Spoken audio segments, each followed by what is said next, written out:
जय जगन्नाथ सांगमानी आज यही माघ मासरे आपण यही गोटे जिनिस को जदि खाई देउछंती ଏହା କରିବା ଦ୍ୱାରା ଆପଣଙ୍କ ଉପରେ ମା ଲକ୍ଷ୍ମୀଙ୍କ କୃପା ସହିତ ଭଗବାନ ଶିବଙ୍କର କୃପା ଆପଣଙ୍କ ଉପରେ ଲାଭ ହେବ। ପୁରା ବର୍ଷ ଆପଣଙ୍କ ଘରେ ଧନର ଲାଭ ହିଁ ହେବ, ଧନର ଆଗମନ ହିଁ ହେବ ଏବଂ ଆପଣଙ୍କ ସବୁ ମନସ୍କାମନା ମଧ୍ୟ ପୂରଣ ହେବ।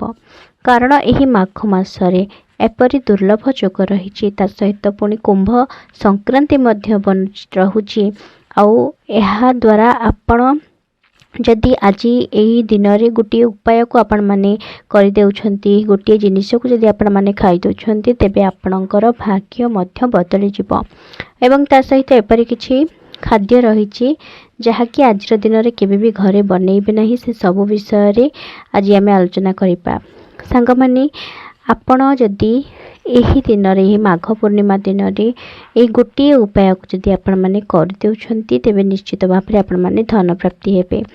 आसतु जानिबा से गोटे जिनिस कौन जहाँद्वारा कि आपण मानकर भाग्य रे परिवर्तन आसी थाए। सांग माने आज दिन में माघ पूर्णिमा दिन में जदि आपण मैंने मात्र 2 टंकार धनिया किणी आणुछंती और ताकू जदि आपण मैंने कुंडरे लगाई देउछंती किंबा बाड़ी रे लगाई देउछंती ताहा मध्य आपणक पई शुभ होइथाए। धनियार संबंध धन सह जड़ित, जहाँकि माँ लक्ष्मी और भगवान गणेशों सहित जड़ित। तेणु ये माघ पूर्णिमा बुधवार रे जदि आपण माने यही धनिया को किणी आणुछंती और लगाई देउछंती तेबे बहुत शुभ होइथाए। बुधवारटी जेहेतु माघ पूर्णिमा आमर आज बुधवार ही पड़ुछि, यही बुधवार गणेशंकर अति प्रियर दिन होता है, जहाँफल कि जदि आपण मैंने धनियार ही विशेष उपायटी को कर देउछंती निश्चित भाव में आपण जीवन में परिवर्तन होता है। माघ पूर्णिमा घर को आनी धनिया एवं जहाँ आपण मैंने कुंडरे बा बाड़ी लगाई से धनिया को केबे भी काहाको दियंतु नाही। ही धनिया को आपण मैंने निजे ही खातु और निजर घर सदस्य को खातु। या द्वारा आपणक उपर गणेशंकर कृपा लाभ होता है। सांग माने आसतु जानिबा माघ पूर्णिमा दिन एमिति केउ जिनिस को खाईदेवा द्वारा भाग्य परिवर्तन होता है। सांग माने माघ पूर्णिमा दिन ही गोटे जिनिस जदि आपण जदि खाई देउछंती जहाँ फल कि आपणकर सब मनस्कामना मध्य पूर्ण होता है। जो मानकर पुत्र प्राप्ति हेबार इच्छा थाए, संतान मानकर मंगल चाहूँ, जो मैंने पिला जीवन में केबे भी विघ्न न आसू जदि जो मैंने चाहूँगी से सब पिता माता माने आज यही दिनटी रे ये गोटे उपायटी को निश्चित भाव में कर दिंतु।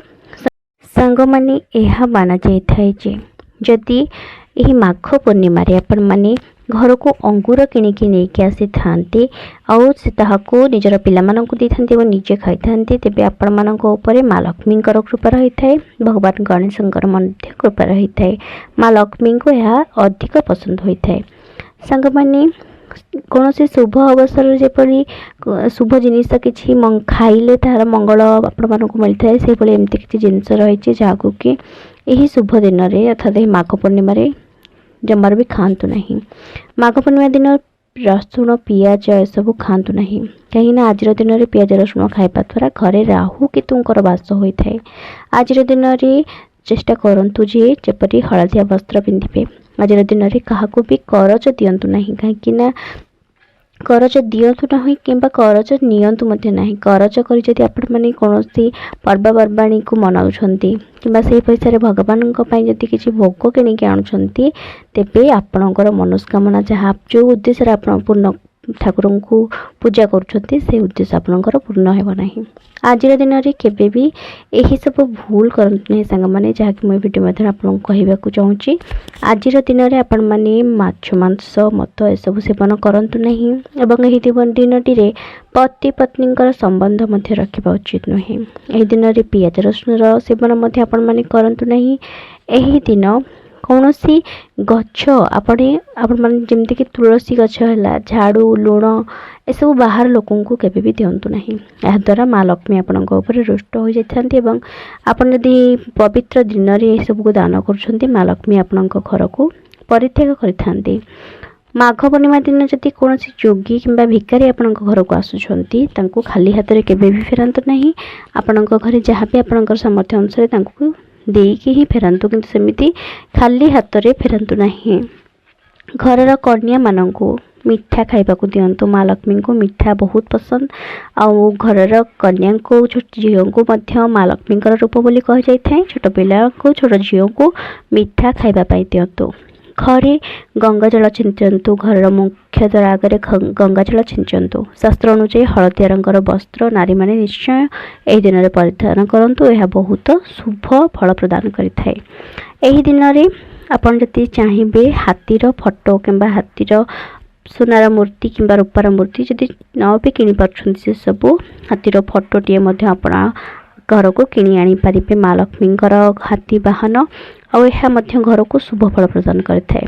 आज दिन में गरीब लोकों को किसी खाइबाकू दान करंतु, किसी वस्त्र दान करंतु। यह ए दिनटी दान धर्म पाई मध्य बहुत शुभ दिन होइथाए। संग माने गोमाता को आपण माने ए दिन रोटी खाइबाकू दियंतु। कहीं गोमाता आपण माने जदि गोमाता को बिना स्वार्थ रे आपण माने किसी खाइबाकू दउछन्ति निश्चित भाव में आज दिन में आपण माने शुभ फल पाइबे। सांग माने गाई देहरे 33 कोटी देवादेवी बास करती बोली समस्ते जानी थांती। तेणु गोमाता को जदि आज आपण माने एही दिनटी किछि रोटी खाइबापी देउछन्ति निश्चित भाव में आपण मानकर सारा वर्ष मध्य आपण मानकर भलरे कटिब। गोमाता आपणक उपरे तृप्त हेबा द्वारा माँ लक्ष्मी कृपा मध्य आपण माने पाई परिबे। हिंदू धर्म रे दुब घासर महत्व अनेक। आपण माने तो निश्चित भाव में जानिथिबे जेकोसी शुभ काम मांगलिक काम दुब घासर निहाती जरूरी। कोनोसी विवाह व्रत एसबु काम मध्य आमर तो माँकर जिते माँ लक्ष्मी पूजा होची आपण माने तो निश्चित भाव में जानिथिबे दुबर बहुत जरूरी होइथाए। भगवान गणेशंकर मध्य एही दुब घास अत्यंत प्रिय अटे। आज दिन में भगवान गणेश को जदि आपण माने दुब घास अर्पण करुछन्ति आउ आपण माने यह करबा द्वारा आपण को बहुत शुभ फल मिली थाए। दुब घास अति सहजरे मध्य मिल जाई थाए। यह बहुत पवित्र एवं पूजनीय बोली माना जाई थाए। कहीं मांगलिक कार्य यार आवश्यकता होई थाए।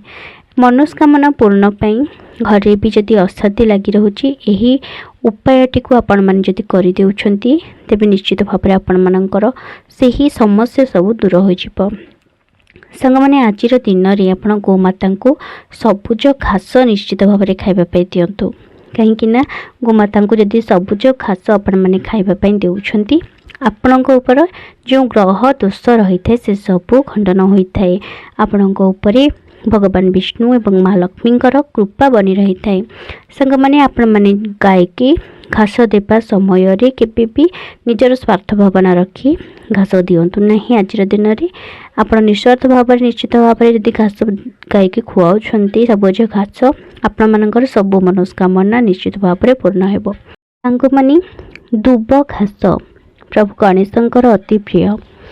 कहीं प्रिय होता है यह शास्त्र रे वर्णना होइछि। यार एक पौराणिक कथा रही जहाँकि आपण मान पाखे रखुचे। सांग माने शास्त्र अनुसार थरे अन्नलासुर जन राक्षस नलासुर नाम जड़े राक्षस थिला। से देवता एवं मुनि ऋषि को बहुत भयभीत करुला। तार अत्याचार पूरा विश्व भयभीत होता।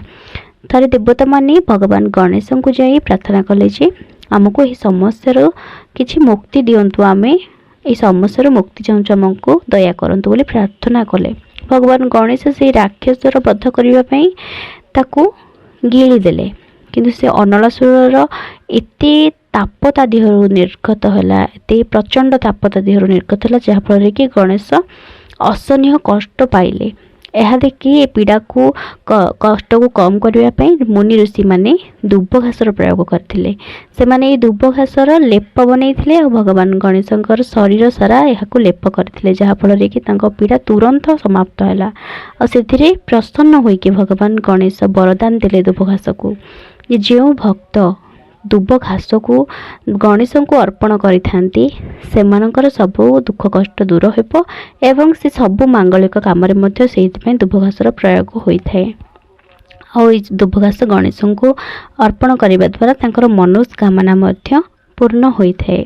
आ संग माने शास्त्र रे वर्णित जे दुब घास को बाटी तार लेप जति लगा जाए मथारे जीवा समय शुभ कम किंबा जो कम आपण मन जाउछन्ती जदि से चंदन टेपा पर लगे जाउछन्ती तेबे आपण मानकर बुद्धि स्थिर होइथाए ଆଉ ବୁଦ୍ଧି ମଧ୍ୟ ବିକଶିତ ହୋଇଥାଏ ବୋଲି ଶାସ୍ତ୍ର ବର୍ଣ୍ଣନା କରିଛି। ସାଙ୍ଗମାନେ, ଗଣେଶଙ୍କୁ ଆପଣମାନେ ଆଜିର ଦିନରେ ନିଶ୍ଚିତ ଭାବରେ ଏହି ଦୁବ ଘାସକୁ ଅର୍ପଣ କରନ୍ତୁ।